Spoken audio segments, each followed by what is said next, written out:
ছাত্র জনতা আমরা রাজপথে নেমে এসেছি। আমাদের প্রত্যেকের প্রাণের দাবি হয়ে দাঁড়িয়েছে।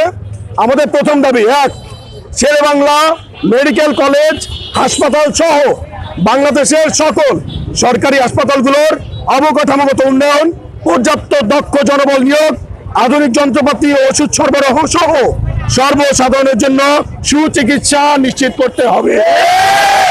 আমাদের দ্বিতীয় দাবি, স্বাস্থ্য মন্ত্রণালয় সহ দেশের সকল হাসপাতালগুলোতে দুর্নীতি প্রতিরোধে প্রশাসনিক দক্ষতা বৃদ্ধি, দলীয় লেজুর ভিত্তিক ডাক্তার রাজনীতি নিষিদ্ধ, ডিজিটাল অটোমেশন এবং স্বচ্ছ জবাবদিহিতামূলক টাস্ক ফোর্স গঠন করতে হবে।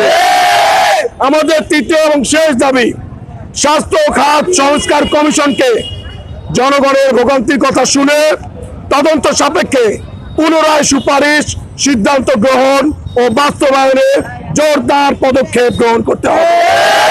যতক্ষণ পর্যন্ত বরিশালবাসী সহ সারা বাংলাদেশের মানুষের এই বেসিক রাইটস এনশিওর না করা হচ্ছে, যতক্ষণ পর্যন্ত আমাদের দাবি মেনে না নেওয়া হচ্ছে, আমরা ততক্ষণ পর্যন্ত রাজপথে থেকে আমাদের দাবি চালিয়ে যাব ইনশাআল্লাহ।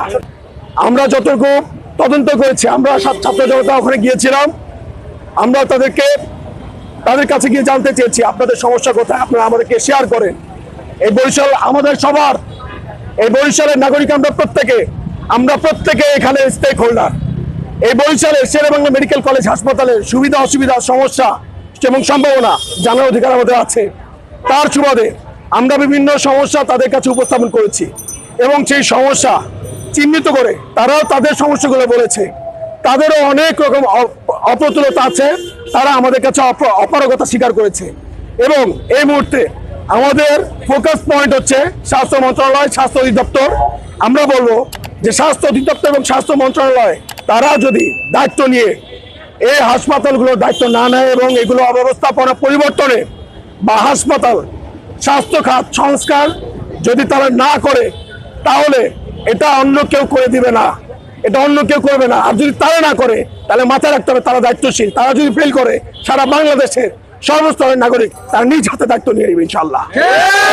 5 তারিখের পর থেকে আমরা শেরেবাংলার সিন্ডিকেট ভাঙানোর জন্য বহুবার প্রচেষ্টা করেছি এবং মেডিকেল প্রশাসনের সাথে আমরা কথা বলেছি। এবং আপনারা জানেন যে স্বাস্থ্যের ডিজি মহোদয় আমাদের বরিশালে আসছিলেন, তখনও তার সাথে আমরা কথা বলেছি যে আমাদের যে মেডিকেলের এই অবকাঠামো এটা অনতিবিলম্বে আমরা পরিবর্তন চাই। কিন্তু তারপর থেকে আজকে প্রায় 10 মাস হয়ে গেছে, কিন্তু আমরা এর কোনো সংস্কার এখন পর্যন্ত পরিবর্তন পাইনি।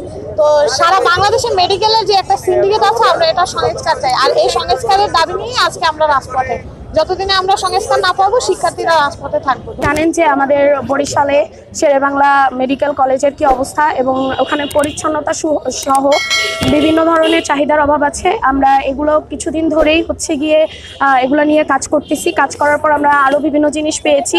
এগুলা আমরা আমাদের যে মহিউদ্দিন রনি ভাই আছে তার সাথে আলোচনা করি। আলোচনা করার পর আজকে আমরা আসলে মেডিকেলের সংস্কার যাতে হয় সেই নিয়ে আমরা বিক্ষোভ মিছিল করেছি। মেডিকেলের সামনে থেকে আমরা এখন টাউন হলের সামনে অবস্থান করছি।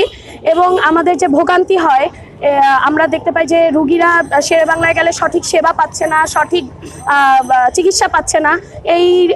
এই জিনিসগুলোর দাবিতে আজকে আমরা রাস্তায় নেমেছি, যেন পরবর্তীতে যে ভোগান্তিগুলো হয় এগুলো যেন মেডিকেলের যে দূর দূরান্ত থেকে মেডিকেলে যারা চিকিৎসা নিতে আসে তারা এই ধরনের ভোগান্তির শিকার না হয়। এবং আমরা চাই যে মেডিকেলের যত সিন্ডিকেট আছে এই সিন্ডিকেটগুলো আমরা ভাঙবো, কারণ মেডিকেল হচ্ছে সেবার জায়গা, এটা কোনো সিন্ডিকেটের জায়গা না। মেডিকেল সিন্ডিকেট ভাঙতে পারলেই যত গরিব দুঃখী থেকে শুরু করে যত উঁচু পর্যায়ে যারা আছেন আর কি মেডিকেলে সেবা নিতে আসেন, প্রত্যেক মানুষই একটা সঠিক সেবা পাবে। এবং মেডিকেলে আমরা ওখানকার যারা আছেন তাদের সবার সাথেই কথা বলেছি, তারা আমাদেরকে এই বিষয়ে সহায়তা করছেন।